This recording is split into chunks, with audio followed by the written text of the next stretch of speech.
آہستہ آہستہ آہستہ سلسلہ فکر آگے بڑھ رہا ہے. سورہ والتین انسان احسن تقویم، انسان اسفل سافلین. سورہ مومنون انسان کو ہم نے قرار معین میں رکھا، ہم نے ایک پروسیس کے ساتھ انسان کو دنیا میں بھیجا. سورہ احزاب انسان ظالم، انسان جاہل. اور اب انسان کا انجام سورہ والعصر بسم اللہ الرحمن الرحیم والعصر ان الانسان لفی خسر الا الذین آمنوا وعملوا الصالحات والتواصوا بالحق والتواصوا بالصبر. قسم ہے ڈوبتے ہوئے سورج کی، قسم ہے گزرتے ہوئے وقت کی، قسم ہے انسان کی ڈھلتی ہوئی عمر کی.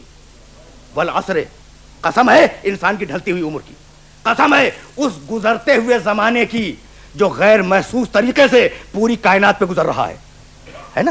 ان الانسان لفی خسر، پوری انسانیت خسارے میں ہے، پوری انسانیت گھاٹے میں ہے، ایک ایک انسان گھاٹے میں ہے، یعنی سب گھاٹے میں ہے نا. الا الذین آمنوا، مگر وہ جو کہ ایمان لائے، جنہوں نے عمل صالح کیا، جنہوں نے حق کا اعلان کیا، جنہوں نے صبر کا اعلان کیا، انہیں ہم خسارے سے بچا لیں گے. تو سورہ والعصر انسان خسارے میں، انسان احسن تقویم، انسان اسفل سافلین، انسان ظلوم، انسان جہول، انسان خسارے میں. 5 لفظیں آ گئی ہیں آپ کے پاس. اور اب سورہ حلقہ میں آواز دی بسم اللہ الرحمن الرحیم حلقہ علی الانسان حین من الدہر لم یکن شیئا مذکورا انا خلقنا الانسان من نطفۃ امشاج نبتلیہ فجعلناہ سمیعا بصیرا. انسانیت پر بھائی انسانوں سنو، حل اتی علی الانسان حین من الدہر، انسانیت پر ایک زمانہ ایسا بھی گزرا ہے کہ لم یکن شیئا مذکورا، کوئی انسان قابل ذکر نہیں تھا، ذکر کرنے کے قابل نہیں تھا. انا، اب ناس یہ ربوبیت کا ناز ہے، یہ خدائی کا ناز ہے. انا خلقنا الانسان من نطفۃ امشاج، پھر ہم نے انسان کو ملے ہوئے پانی سے خلق کیا، آب مخلوق سے خلق کیا. کیوں؟ نبتلی، ہم چاہتے تھے کہ اس کا امتحان لیں. فجعلناہ سمیعا بصیرا، تو ہم نے انسان کو سمیع بنایا، انسان کو بصیر بنایا. سمیع کے معنی سننے والا، بصیر کے معنی دیکھنے والا. انسان سمیع، انسان بصیر. اب میرے سامنے ارباب فہم تشریف فرمائیں. بھائی قرآن نے کتنی لفظیں انسان کے لیے دی؟ میں نے چھوڑ دی بہت سی لفظیں. بھائی انسان احسن تقویم، انسان اسفل سافلین، انسان ظلوم، انسان جہول، انسان سمیع، انسان بصیر، انسان خسارے میں. اتنی قسمیں آپ کے سامنے آ گئی. بھائی یہ انسانوں کی قسمیں ہیں جو پروردگار بتلا رہا ہے کہ تمہارا انسان، بھائی توجہ رہے، تمہارا انسان ظالم بھی ہے، جاہل بھی ہے، اسفل سافلین بھی ہے، احسن تقویم بھی ہے، سمیع بھی ہے، بصیر بھی ہے، خسارے میں بھی ہے. تو جب قرآن میں خود انسان کی اتنی قسمیں ہیں تو تم جو کہہ رہے ہو کہ رسول ہم جیسا انسان، تو کس جیسا انسان؟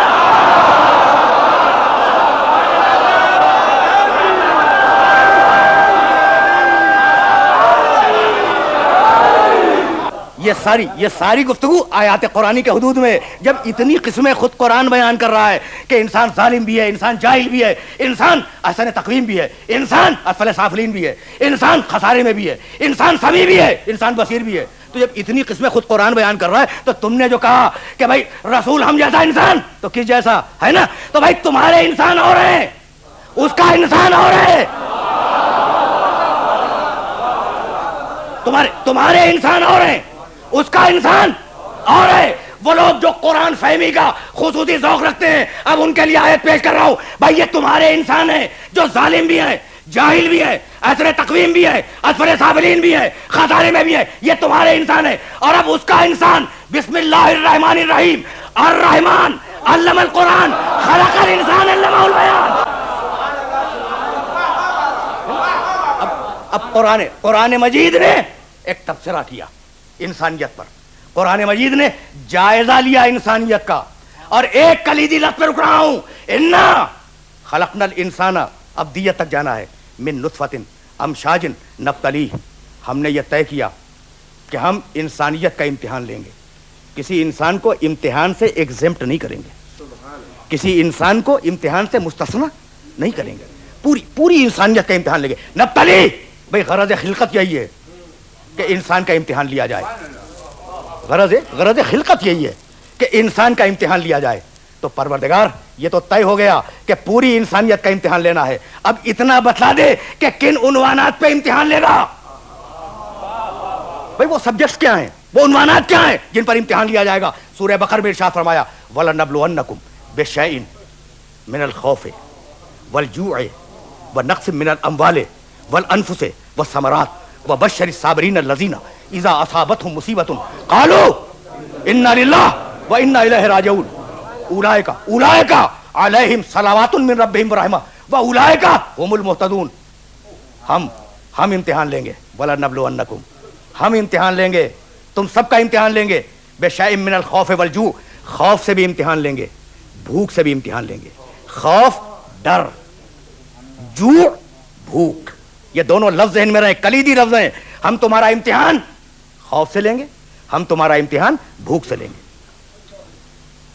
وَلَنَبْلُوَنَّكُمْ بِشَيْءٍ من الخوف والجوع والنقص من الاموال والانفس والثمرات, مال کا ضائع جانا, جان کا ضائع جانا, اولاد کا تلف ہو جانا, ہم تمہارا امتحان لیں گے.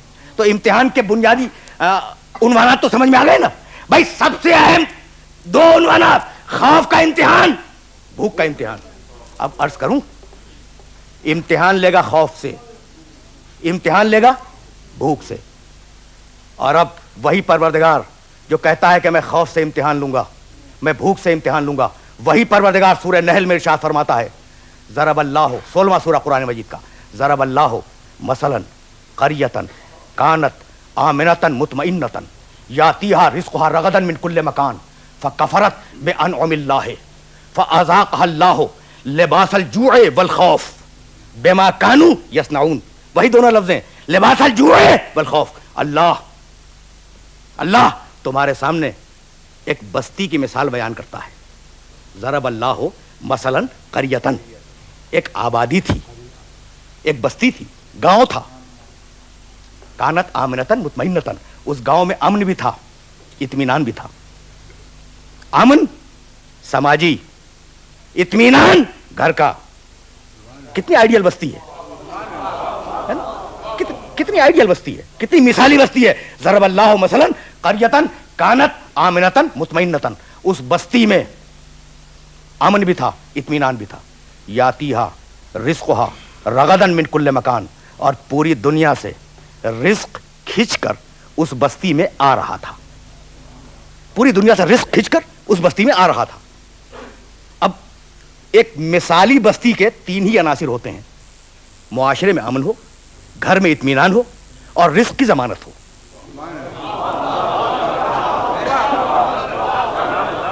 رزق کی ضمانت ہو, اور یہ تینوں چیزیں اس بستی میں موجود تھیں. اور اب پروردگار نے کہا فکفرت بانعم اللہ, اس بستی کے رہنے والوں نے اللہ کی نعمتوں کا انکار کیا, اللہ کی نعمتوں کو ٹھکرا دیا, کفران نعمت کیا. فاذاقہ اللہ لباس الجوع والخوف, تو اللہ نے ان پر 2 عذاب نازل کیے, بھوک کا عذاب اور خوف کا عذاب.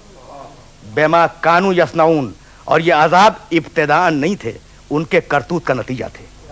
تو آپ نے توجہ فرمائی, آپ نے توجہ فرمائی. بھائی امتحان لیتا ہے تو خوف اور بھوک کے ذریعے, عذاب نازل کرتا ہے تو خوف کا اور بھوک کا عذاب.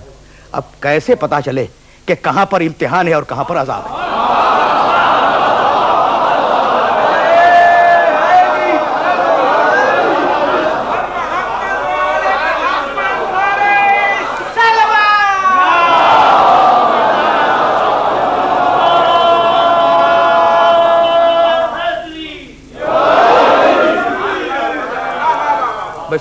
سورہ بقرہ میں ارشاد کرتا ہے ہم تمہارا امتحان لیں گے خوف اور بھوک کے ذریعے, اور سورہ نحل میں ارشاد فرماتا ہے ہم عذاب نازل کریں گے اگر کفران نعمت کرو گے, تو خوف اور بھوک کا عذاب. اب کیسے پتا چلے گا کہاں امتحان ہے کہاں عذاب ہے؟